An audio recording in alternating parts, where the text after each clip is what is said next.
Hey everybody, it's Krista. This is the second try, and we're on mobile. So tonight we are going to be talking to Logan Spring, and she's going to be telling us all about GMOs and all the information that we need so that way we can make informed decisions on what we feed our birds. So let me try this again.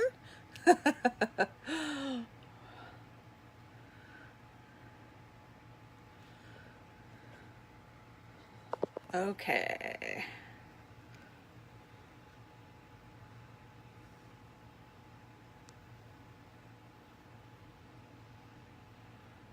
Hmm. Oops.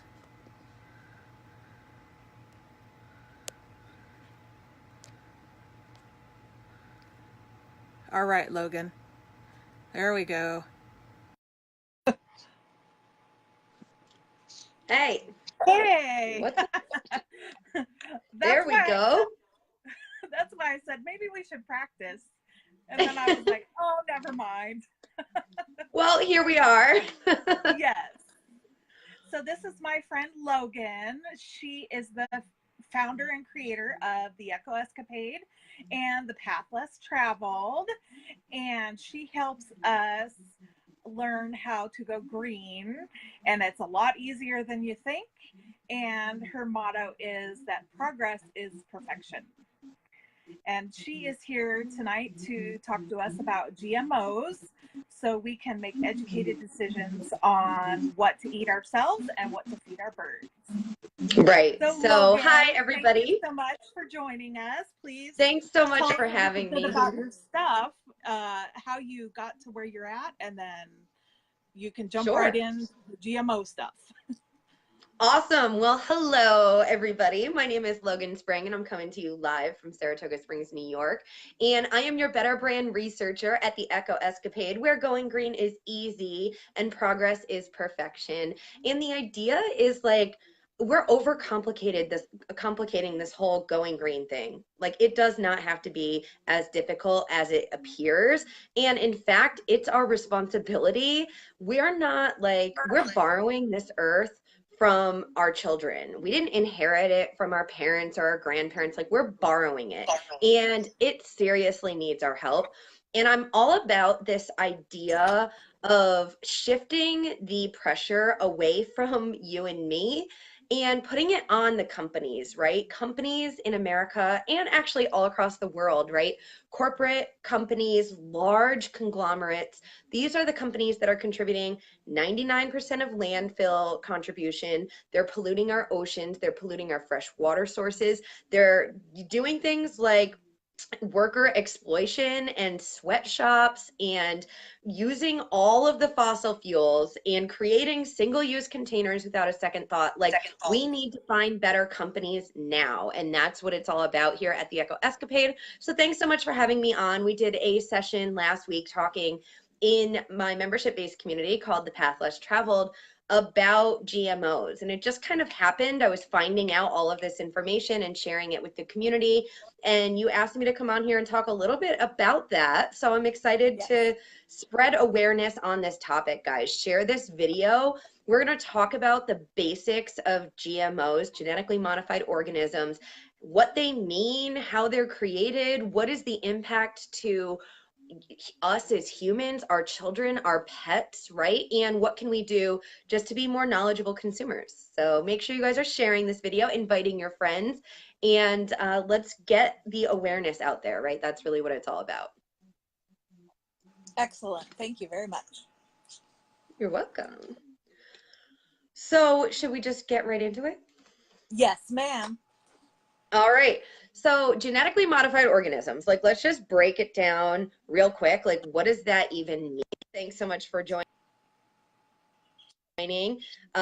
Who else is here with us this evening? If you guys are here, say hello in the comments so that I can give you guys a little bit of a shout out. And if you guys share this video, let me know in the comments as well so that I can send you some love, because we love, love, love when you share the love and share this video.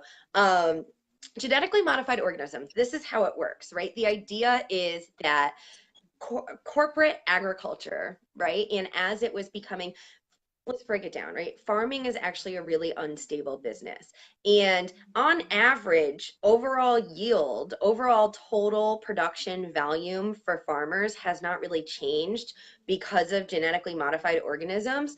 But what has happened in the agricultural business is it's become a lot more stable, a lot more reliable. You don't have one squash bug that eats all of your squash in your harvest, and now you have nothing to sell as a farmer who's trying to make ends meet. That could be detrimental to your family. So what all of these genetically modified organisms have done is create a little bit more stability. And the way it works is they're literally taking a gene from an herbicide or a pesticide or an insecticide, and they are taking a gene from the products and putting them in the seedlings of our food. Okay, so the most popular company that's doing this, actually the only company that's doing this, it's patented and they're the only ones who know how, is a company named Monsanto. Okay, and let me know in the comments if you guys have heard of Monsanto. It's kind of a hot topic right now because California actually ordered them to pay $289 million to a guy who used Monsanto chemicals, specifically Roundup, over 30 times a year for his entire career. And he has like really, really, really bad stage 4 non-Hodgkin's lymphoma and just won this huge lawsuit, like crazy. And so what Monsanto is doing is taking a gene from the chemical glyphosate, which is the main chemical in Roundup, also the main chemical for some of you hippie era people, Vietnam War, right? One of the chemical warfare agents that was used was Agent Orange. This is the same exact chemical that's being used to stop herbs or stop weeds from growing in our agriculture business. This is the herbicide being used, and crazy, crazy. And they're taking a piece of that gene and they're putting it inside. So the most common GMO crops right now are cotton, corn, sweet beets, and there's one that I'm missing, but anyway, it doesn't matter. The idea is that GMOs are literally ingrained in the genetics of our food, is a piece of the Roundup DNA that now allows that crop to be sprayed. Keep in mind, Roundup will kill anything. So if you guys have Roundup and you're using it in your yard or whatever, if you spray it on a tomato plant, the tomato plant's going to die. If you spray it on grass, the grass is going to die. If you spray it on a sunflower, the sunflower is going to die. Like, it kills everything. And so now, because these crops have been genetically modified, they can be sprayed with Roundup nonstop their entire life and never die. So that's like 101. What does a GMO even mean? What does it stand for? What does it do? There's only been one study, one single study in the world that's ever been done by a company that was not paid by Monsanto to discover some of these safety risks, right? And think about that. Like, if you guys were your own boss at your annual review, you would probably say you deserve a raise, right?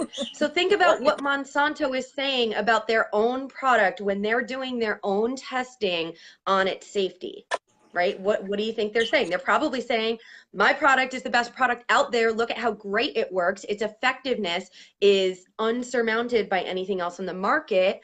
And we tested it. We didn't see anything that was unsafe, right? One person, and now since this study, this one single study happened, now it's actually illegal for anybody to be in possession of Monsanto seeds who has not signed a contract with Monsanto. And farmers that are not using GMO crops that live in close proximity to farms that do use GMO crops are actually in trouble because plants organically and naturally like crossbreed. If you have a corn crop next to a corn crop, you might get some crossbreeding going on. So if a GMO crop comes over the fence onto the farmer's side who doesn't use GMO crops, he can be sued and basically put out of business because he's in possession of a GMO crop without signing that contract, right? They're really strict about this. One Italian scientist, his name is Seralini, did a study over 2 years on these specific lab rats. And while he was designing this experiment, he was literally duplicating all of the studies that Monsanto had done on their own product. The only difference in the replication was that it was 2 years where Monsanto was only publishing studies that were 4 months. They were exposing rats to glyphosate, right, which is the chemical herbicide that is in Roundup. And Monsanto says totally safe, no big deal. Seralini studied it and found that at month 4, rats started getting huge tumors. Huge, like mostly in their neck and their like back. Huge tumors. Literally just after glyphosate's cut off their Monsanto cut off their studies on glyphosate, like crazy, right? And this case in California is huge because the way our law works is there's this thing called precedent, right? The law is living and breathing. It's not written in stone. It changes all the time based on circumstance of different scenarios and how, you know, everybody's situation when you're applying the law is different, and that's why we're all judged in a jury, right? A jury of 9 to 11 to 23 people are sitting there and deciding whether you're innocent or guilty and what have you, right? This huge case in California that literally just proved not only does glyphosate cause non-Hodgkin's lymphoma, but also that the company Monsanto, in coordination with the US Environmental Protection Agency, knew about it and covered it up and didn't want anybody to know that that was the case. That's what a jury in California proved 2 weeks ago. Crazy, right?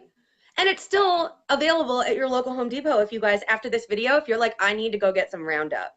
It's still available at Home Depot right now, like crazy town. Hopefully that's not the takeaway they get, but hopefully I'm thinking nobody's actually going to go do that, but could happen.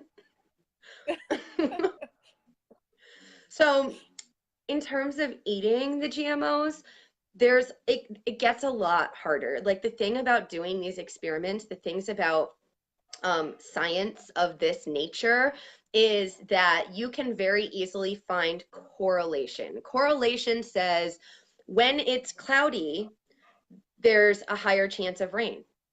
Okay, well, yeah. Does that mean that the rain causes, or that the clouds cause rain? I mean, we know that it does, but in this scenario, it is really, really hard for scientists to draw the line between an animal that ate this ingredient or this food that was genetically modified and got this result, right? Got cancer. What food all the time? How can that, you can draw a correlation. You can say humans that eat genetically modified or who are exposed to genetically modified cotton or who eat genetically modified corn or whatever it is, right? You can say they're more likely to get cancer, but drawing the actual, the chances of it happening, right? The correlation goes up, but the causation, saying GMO foods cause cancer, is nearly impossible for a scientist to prove. So because of that, and the FDA is in the pockets of Monsanto, right? So it's really, really, really difficult to get a government organization who's literally all of those guys in the Senate and Congress, right? They're getting huge money for their campaigns from the Fortune 500 companies, right? Bayer is one of the largest. Bayer is the same people who are making our ibuprofen, and they make, you know, a flea and tick collar for my dog, and all of these different types of pharmaceuticals just bought Monsanto. So now they also own the chemicals that are being sprayed on your food, and they're one of the largest companies in the world. They can basically do whatever they want, right? So how can we get our government to say, I don't need to see a direct causation, the correlation exists, it's enough for me, right? They're going by this philosophy that you're innocent until you're proven guilty, which is an amazing philosophy, except for maybe not when the safety of our health and our children is at risk because of the food that we eat, right? So true. So definitely being super aware of GMOs and how do you avoid them, right? Let me know in the comments if you guys are ever like a little concerned about that. There's actually 2 certifications that you're going to need to look out for, okay? The first one is USDA organic.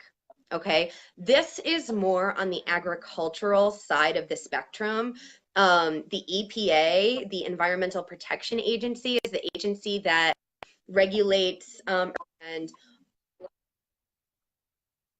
all of those things are all regulated by the EPA, okay? And USDA organic basically means that when a crop or a food was grown, it was not, there were no insecticides, pesticides, herbicides used. It also speaks to the quality of the soil and the fertilizer.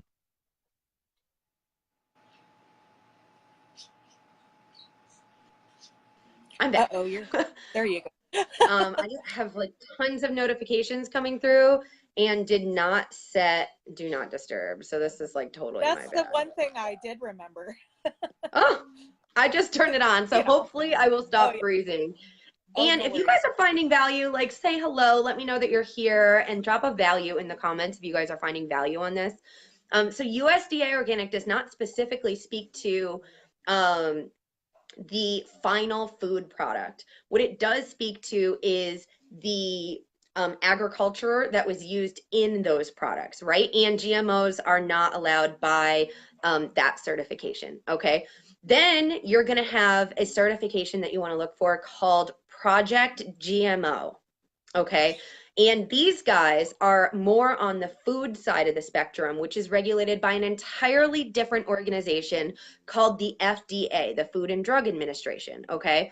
So totally different side of the spectrum, and they're going to look at things like high fructose corn syrup or all of these other additives and like blech kind of items that might contain GMO crops and make sure that they're not getting into the final product. So there's 2 different sides of the spectrum. The other thing that's important to note is that USDA organic requires 90% of the product to be organic.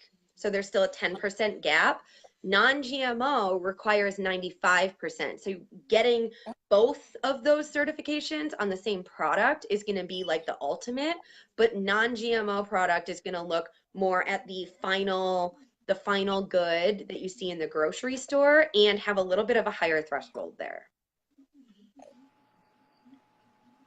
So when we're looking at fresh vegetables, what do you suggest are that we look for? Is there going to be the non-GMO label on all of them / organic? My understanding is this, and you know, Monsanto is really hush hush about their operation.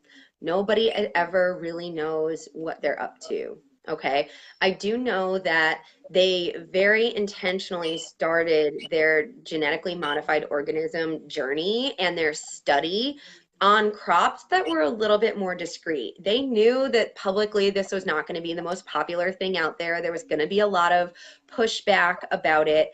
And so they were very smart. They started with crops like corn. Okay. Now, sweet corn, which is the corn that we get in the grocery store, is not the same type of corn. Okay. And 90% of the corn is GMO, but 90% of all the corn is also fed to cows. So, by that knowledge, you'd actually be more concerned about eating cows than you would be about eating corn. Okay. The other crop that they did, the second crop that they moved into was cotton. So, no, we're not eating cotton. We're not feeding our birds cotton. I don't feed my dog cotton, No. but I wear Right. cotton. I wear cotton once a month. I use cotton in a very private place that I wouldn't want to stick a GMO or a crop that's been covered in glyphosate. And I can guarantee they don't give that cotton a bath before they make clothing or feminine care products or anything Right. out of it. I can guarantee that, right? So they're really smart about where they're going with their genetically modified products and what industries they're breaking into and what crops. They're literally playing a chess game with us here.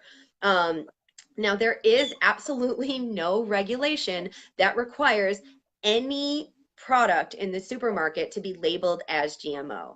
And I actually saw about 2 months ago some like pictures. There was going to be a voluntary, so supposedly the FDA is working out, the USDA, actually, the US Department of Agriculture, is working out like a voluntary program where companies can say, my products are GMO, and literally the logo is a smiley face.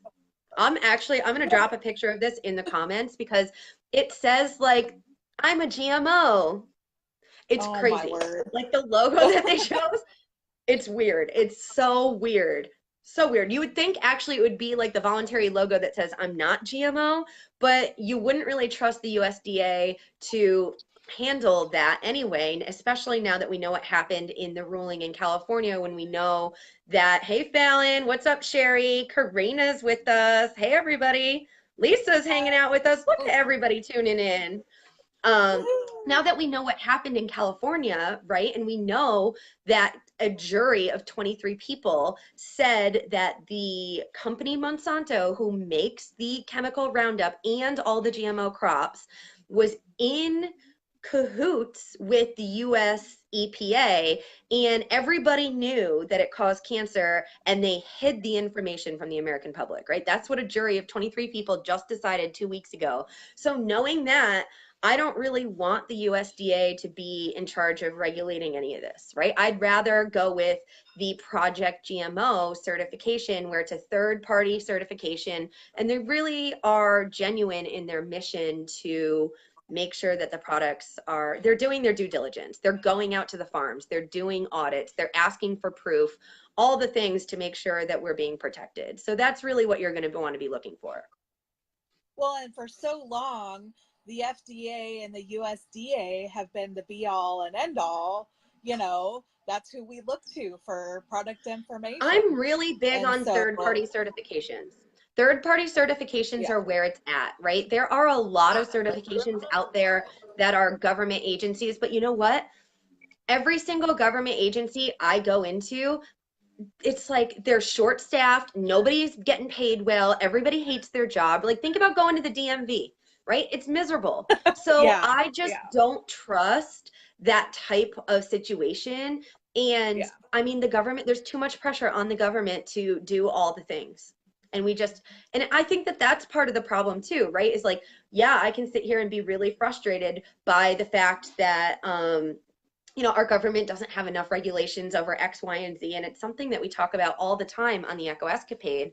But at the same time, our expectations are huge. Think of all the crap that we buy, hundreds and hundreds of dollars of miscellaneous stuff that we don't even need every month, and we're expecting our government to scan every single product by hand and all the ingredients in every product and the entire supply chain of everything that makes up that product to make sure that it's safe. Like it's an unreasonable expectation. So Yeah. what we look for is a company who's willing to pay a third party certification to come into their facility and do the audits and do the inspections.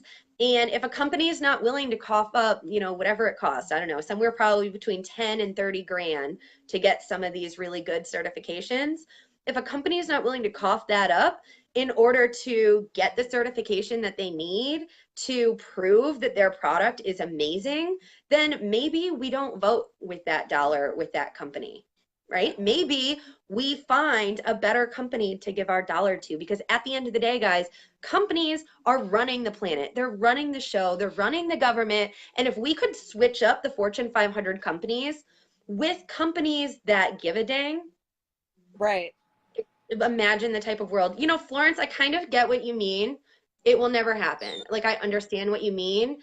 And I think that sometimes I feel that way too. But at the same time, I will never give up on the idea of giving my hard-earned dollars. I hustle, I bust my ass for my dollars that I earn, and I'm not giving it to a company who's trying to screw me on the back end. Right. That's a fact. Well, and it's our responsibility to educate ourselves and to find Yep. out what the heck is going on, and What type the of pathless. planet, what type of government, Right. what type of companies do you want to leave your Right. children? That's And the question, you know? that's one of the things I look at when I purchase ingredients for my bird food is, what are their harvesting practices? Are they Hmm. non-GMO? Are they organic? Yep. In And today's that's what I go age, for. in today's age, there are so many out there. And this is the kind of idea of like progress is perfection that we talk about in the Echo Escapade. It doesn't matter what you're buying right now. Like, let's say I'm buying this stylus, right? I bought these stylus pens and I got like 10 of them for $8 on Amazon. I could find a better company that makes a stylus pen probably out of 100% recycled materials, probably costs exactly the same. I'm certain if I try, I could find a better company to buy a stylus pen from. I'm certain if I tried, I could find a better company to buy these earrings from, or this bracelet, or even something as small as a pencil in a notebook, or a mattress, or whatever it is. There's always one step better than where you're at right now. There is no perfectly green, perfectly safe lifestyle. Like, that's not a thing. There's always one step that you can take. So it's just like figuring out which step are you going to take. Or most of us don't want to have to figure it out. And this is exactly why I created And the that's Path Less what you're Traveled good for. community.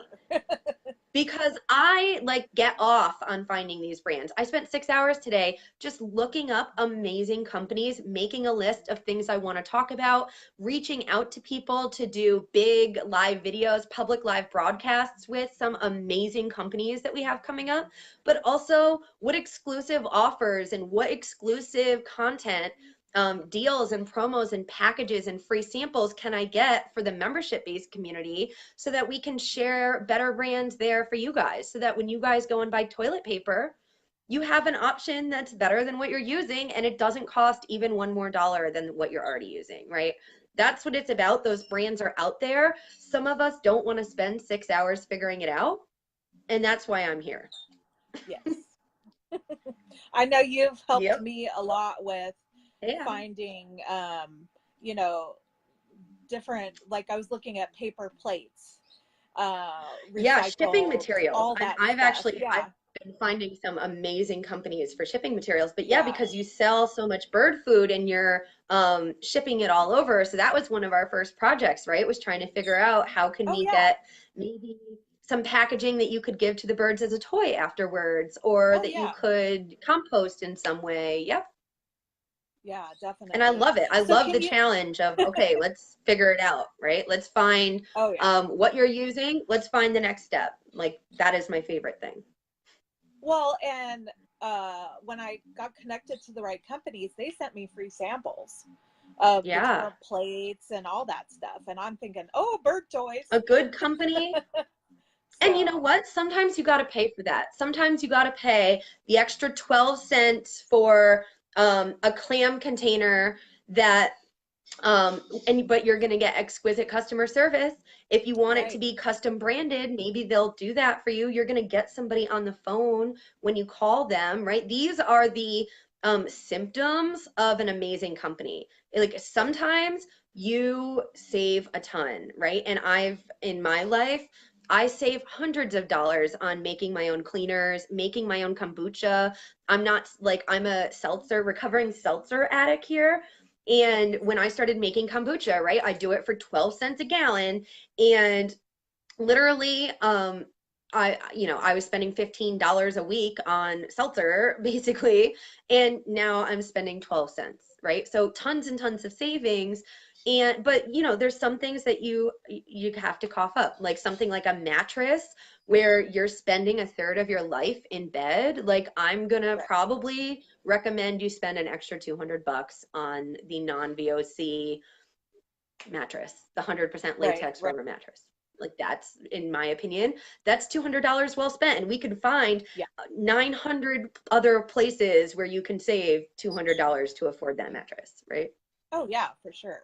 So can you briefly touch on the Clean 15 list? And then Yes. I thought I saw a list um, of popular brands that have GMOs that we should avoid. But that just popped into Um, my head. So, we yeah, so can in the path less do that traveled, later. I made a couple of posts. One of them was yeah, a bunch of brands that even organic brands, and actually you guys can find this. The Environmental Working Group is the one who published all of this stuff, like totally public content. Um, and basically what the Environmental Working Group did is took like tons and tons of popular brands. They've done it twice now, once on like crackers and cookies and things like that, and once on like oat products. But the most recent one on oat products, they look at conventional and organic, and even Okay. found glyphosate in some of the organic products, because what's going on is you have one farmer who has organic oats over here and conventional oats where he's spraying glyphosate all over like right over there. And Yeah. I mean, wind is real, and like when you spray And we something can't into the control it. wind it like Yeah. blows, right? So like there's some cross contamination for sure happening. The other thing that's super sketchy, guys, and this might blow your mind a little bit, is in the wheat industry, standard practice right now, and this started in the mid 1990s. Think about what type of extremely popular intolerance also started picking up traction in the 1990s, right? In the 1990s, the wheat industry started saving about a week of time. Wheat farmers, normally when the crop matures, they cut it down and they leave it there to dry for a week before they harvest it, because the machines that like take the wheat out of the stalks need it to be nice and dry. Okay. Hmm. Now, what the same farmers that are growing conventional wheat are doing is cutting it down and spraying it with glyphosate that kills everything. And it dries in 7 days faster. They just saved 7 days of their time. So in terms of efficiency, like they save 7 days, woohoo. But just like the cotton, I know they're not washing that wheat before they're turning it into whatever they're turning it into. Like ex manufacturing Yeah. engineer here, guys. I've worked in the food and drug industry. I've worked in the technological industry. I know quite a bit about the manufacturing process. I know at no point are they like washing their raw materials before they use them.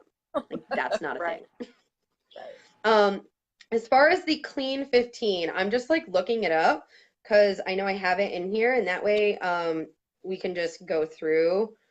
Would you rather go through the clean 15 or the dirty dozen? Um, how about the They're Dirty both Dozen? available Okay. publicly on Yeah. the Environmental Working Group's website. Yeah. So And I'll go and the I'll Environmental post Working Group links is and stuff. another the Environmental Working Group is another amazing third-party organization, and they do tons of research on all of these crazy chemicals that are coming out that the FDA doesn't even have time to figure out, like, are they safe for human health or are they not? There's no regulation at all that says that an ingredient has to be demonstrated as safe to human health before it's used in any commercial product. Any, except for food. And there's a lot of loopholes in the food industry. So any personal care, cleaning product, any ingredient can be used without any information at all. Like crazy. That's crazy. So the Environmental Working Group is a non-for-profit organization who is trying to figure out like what's safe and what's not. And like sometimes they have to study one chemical for 10 years. They're being created faster than the EWG can study them. 90,000 chemicals have come to market since 1938, which is the last time a major law was passed in the personal care and cosmetics industry. 1938 is I the last time a law was passed that said what cannot go in a product that you're using every single day. time 1938. for another one. 90,000 chemicals have been created. Like crazy. So let's do Dirty Dozen, right? So these are going to be 12 different types of produce, right? Things you're going to find in the produce section. 12 things that have the most chemicals on them, herbicides, pesticides, and insecticides. These are the 12 vegetables where it's worth the extra dollar to buy organic, right? These 12 items. Number one is strawberries. Strawberries is crazy, the amount of pesticides. I think they said 80% of strawberries have over 20 herbicide, pesticide, and insecticide residues on them. Blech. Number two is spinach. And we always hear about spinach recalls, right? Always Yeah, yeah, we're hearing. I don't know what the deal is. I was listening to something on the news today that was saying there's been this whole deal with a certain strain of E. coli on a romaine lettuce, and that they yeah. thought it was because upstream there was a livestock farm, and the livestock farm was contaminating the water that then came to the lettuce. And I don't know what it is about like spinach and lettuce and all of that, but you guys should, that's worth the extra dollar to buy organic for sure. Nectarines is number 3. Apples is number 4. And I live in the apple state, the big apple, right? So, and definitely buying apples organic is huge. 5 is grapes. 6 is peaches. 7 is cherries. 8 is pears. 9 is tomatoes. 10 is celery. 11 is potatoes, and 12 is sweet red pepper. Um, Oh, are so what wash. organic, Lisa? So, Go ahead. oh, I was gonna say. So, when we do buy that produce, does washing help, or has that sunk into the skin and is actually in the produce itself? Again, you could do a correlation study. A scientist could do a correlation, but I don't know if they could ever like do a causation on that. There are a lot of different ways to wash your produce. I personally recommend sprinkling baking soda and white vinegar in a thing of water and doing a bath style instead of shower. Yeah. So if you have to, I mean, for sure, we should be washing all of our produce because between all of the hands that touch it between the farm and your house, right? Plus the crates that they go in and the pallets and the buckets and the trucks and blech. Oh yeah. So yeah, I would for sure 100% wash your produce all the time. Um, but I mean, 23 different herbicides and pesticides on a strawberry, on 80% of strawberries. Like there's some items that are worth either avoiding or Right. buying organic, right? Right. There's plenty of other, the EWG also has a clean 15 list, and they're very easy to, if you guys just Google EWG clean 15, they're right there, right? So you can very easily get access to this information.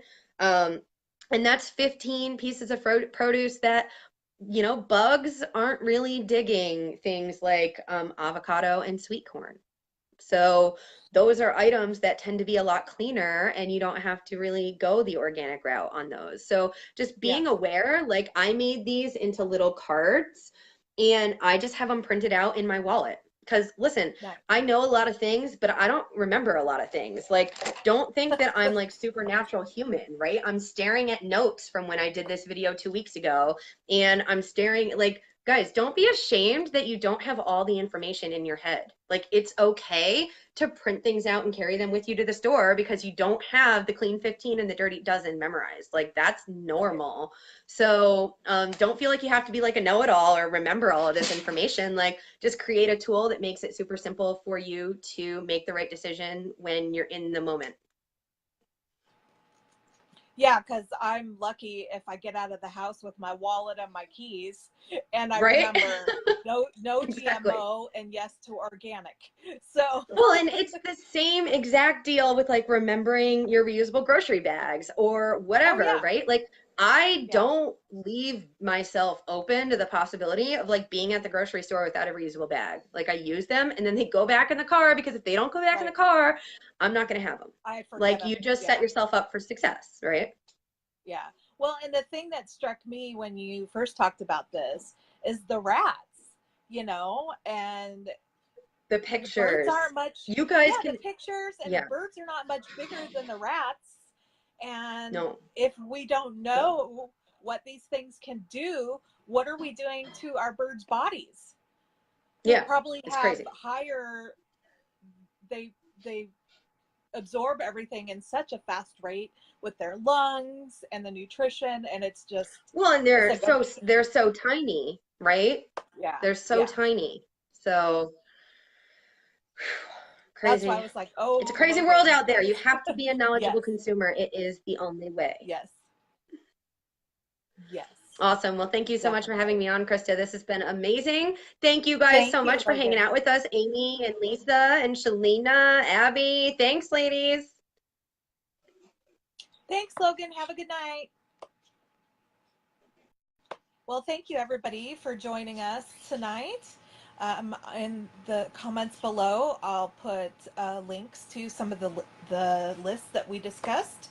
And please post any questions, comments that you have, and we'll make sure to talk to you about that and help you as much as we can. Have a wonderful evening. Good night.